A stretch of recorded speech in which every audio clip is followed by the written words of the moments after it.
গল্পের নাম এক শীতের সন্ধ্যায় ভূতের গল্প। বাংলার উত্তরাঞ্চলের একটি দূর পাহাড়ি গ্রাম, নাম তার সোনাঝুরি। শীতকালের শুরু, বিকেল পেরিয়ে সন্ধ্যা ঘনিয়ে এসেছে। কুয়াশা এমনভাবে নামছিল যেন আকাশ থেকে তুলোর মতো সাদা ধোঁয়া ঝরছে। গ্রামের শেষ মাথায় ছিল পুরনো এক তাঁতি বাড়ি। সবাই বলতো ওই বাড়িটায় অশরীরী কিছুর বাস। বাড়িটার নাম ছিল কুন্তল লজ।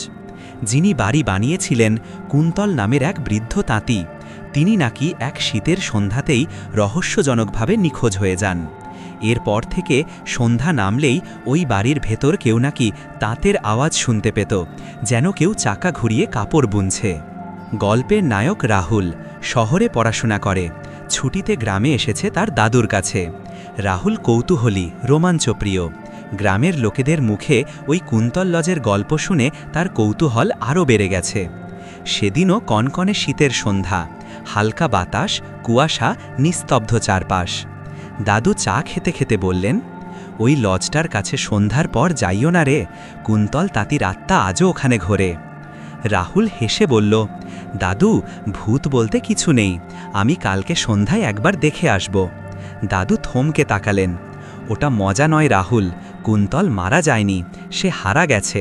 আর যেদিন থেকে সে হারা গেছে সেদিন থেকে ওর তাঁতের শব্দ ঠিক সন্ধ্যা 6টার সময় শুনতে পাওয়া যায়। কথাটা রাহুলকে আরও উৎসাহী করে তুলল।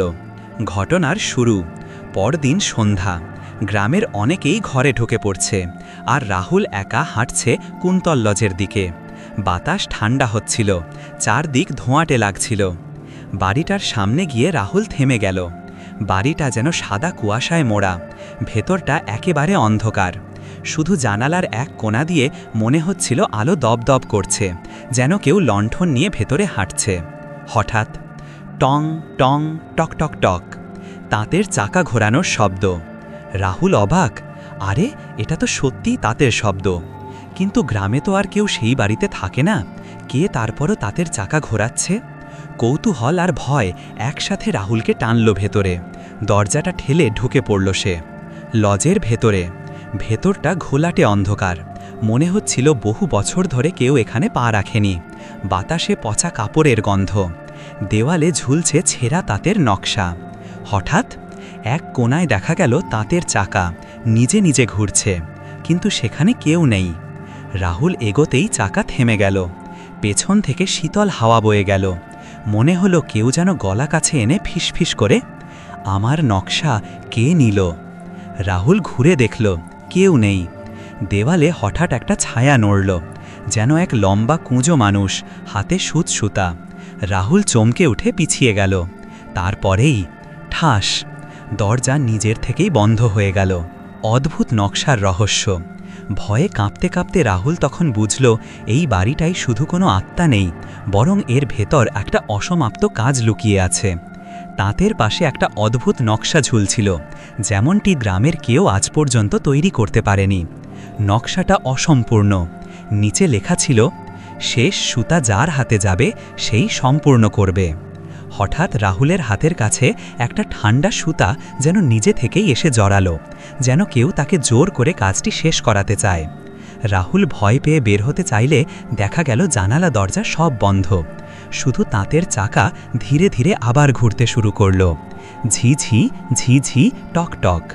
হঠাৎ কুয়াশা গাঢ় হলো। কুয়াশার মাঝখান থেকে দেখা গেল এক বৃদ্ধ কুঁজো শুকনো শরীর, কুন্তল তাঁতি। তার চোখ দুটো অস্বাভাবিক সাদা, মুখে শীতের কুয়াশা জমে আছে। সে বলল, আমি হারা গেছি, আমার শেষ নকশা ছাড়া আমি মুক্তি পাব না। তুমি এসেছ, তুমি শেষ সুতাটা দেবে। রাহুল তোতলাতে লাগল, না, আমি পারব না। কুন্তল ধীরে ধীরে এগিয়ে আসছিল, তার হাত লম্বা হয়ে সুতোর মতো ছড়িয়ে পড়তে লাগল। মুক্তির পথ। রাহুল শেষবারের মতো চেষ্টা করে চাকা থেকে সুতোটাকে টেনে নিজের হাতে কাজ করতে শুরু করল। আশ্চর্য, যত দ্রুত সে কাজ করছিল কুন্তলের চেহারা ততটা মানবিক হয়ে উঠছিল। যখন নকশাটা পুরো শেষ হলো তখন কুন্তল থমকে দাঁড়িয়ে গেল, তার মুখে শান্তির ছাপ। সে বলল, ধন্যবাদ, এখন আমি মুক্ত। তারপর কুন্তল ধীরে ধীরে কুয়াশায় মিলিয়ে গেল। দরজা নিজে থেকেই খুলে গেল।